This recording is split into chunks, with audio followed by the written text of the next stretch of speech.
গোটা বিশ্বেই সাকিব আল হাসানের বিকল্প নেই। বিপিএলে সাকিবের অভাব পূরণ করা অসম্ভব, এমনটাই জানিয়েছেন চট্টগ্রাম কিংসের ক্রিকেটার মোহাম্মদ মিঠুন ও নাঈম ইসলাম। আর সাকিব আল হাসানের সাথে কথা হলেও আশার বাণী শোনাতে পারেননি কর্ণধার সামির কাদের চৌধুরী। গ্রামীণ উৎসব, শহুরে নাম পাড়া উৎসব। হিরোজ ফর অল নামে সংগঠন বসুন্ধরা ডিপ্লোম্যাটিক জোনে আয়োজন করে এমন উৎসবের, যেখানে কিডস জোনের পরিচয় করিয়ে দেয় বিপিএল এর দল চট্টগ্রাম কিংস। বিপিএল এর গোটা আসর জুড়েই শিশু কিশোরদের মধ্যে খেলার আগ্রহ যোগাতে কাজ করে যাবে বলে জানিয়েছেন ফ্র্যাঞ্চাইজিটির কর্ণধার সামির কাদের চৌধুরী। এমন উৎসবে যোগ দিয়েছিলেন চট্টগ্রামের লোকাল ক্রিকেটার মোহাম্মদ মিঠুন, নাঈম ইসলাম, আলিস আল ইসলাম সহ অনেকে।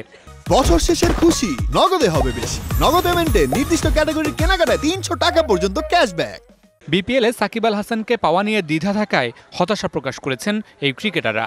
যার রিপ্লেসমেন্ট পুরো ওয়ার্ল্ডে নাই, সেটা বাংলাদেশে কিভাবে পূরণ হবে?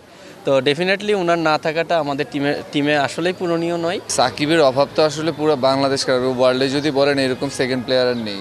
ও যদি যে কোনো একটা টুর্নামেন্টে অংশগ্রহণ করে, সেটা হচ্ছে যে ওই টুর্নামেন্টের গ্লোটা অনেক বেড়ে যায়। সাকিব আল হাসানের সাথে কথা হয়েছে জানিয়েছেন চট্টগ্রামের কর্ণধার সামির কাদের চৌধুরী, তবে পাননি আশার কোনো বাণী। তারপরও শেষ পর্যন্ত সাকিবের জন্য অপেক্ষা করবে চট্টগ্রাম। বিশেষভাবে আমাদেরকে এখনো কিছু জানানো হয়নি, তো সেই ক্ষেত্রে আমরা এখনো পুরোপুরি আশাবাদী যে উনি আসতে পারবেন এবং খেলতে পারবেন। জি, আমার সাথে কথা হয়েছে। আমি কয়েকটা প্রশ্ন করেছিলাম ওনাকে রিসেন্ট কিছু নিউজ দেখার পর, যেগুলো উনি আমাকে বলছে ওগুলো একটাও সত্যি না, উনি নাকি ওগুলো বলেনি। বিপিএল ঘিরে নানা আয়োজনে গোটা মৌসুম ব্যস্ত থাকার কথা জানিয়েছে চট্টগ্রাম। সেই সাথে মাঠের খেলাতেও চ্যাম্পিয়ন হওয়ার জন্য লড়ার মানসিকতা দলটির। Mamunur Rashid, DBC news, Dhaka.